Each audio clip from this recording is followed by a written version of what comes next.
రాము ఒక చిన్న ఆఫీస్‌లో పనిచేస్తూ డబ్బు సంపాదించడమే తన పనిగా జీవించేవాడు. ఆ సంపాదనలో పడి పెళ్లి, ఆరోగ్యం, కుటుంబం గురించి ఎప్పుడూ పట్టించుకునేవాడు కాదు. అలా చాలా సంవత్సరాలు గడిచిపోయాయి. ఒకరోజు రాత్రి రాము తన సేవింగ్స్ లెక్కపెడుతూ ఉండగా ఎవరో తలుపు కొట్టిన శబ్దం వినిపించింది. తలుపులు తీయగా యమధర్మరాజు ఎదురుగా నిలబడి ఉన్నాడు.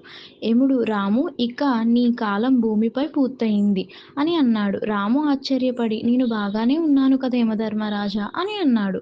అప్పుడు యముడు లోపలికి వచ్చి రాము పడుకున్న మంచాన్ని చూపించాడు. ఆ మంచంపై రాము శవమై పడి ఉన్నాడు. దాన్ని చూసి రాము కంగారుతో యముడి ముందు మోకాళ్ళ మీద పడి మరికొన్ని రోజులు సమయం ఇవ్వండి. నేను సంపాదించిన దాన్ని అనుభవించాలి అని వేడుకున్నాడు. యమధర్మరాజు నవ్వుతూ సంపాదనే జీవితం కాదు. జీవితం అనుభవించడానికి, ఆనందించడానికి ఉంది అని చెప్పి రాము ఆత్మను తనతో తీసుకుని వెళ్ళిపోయాడు.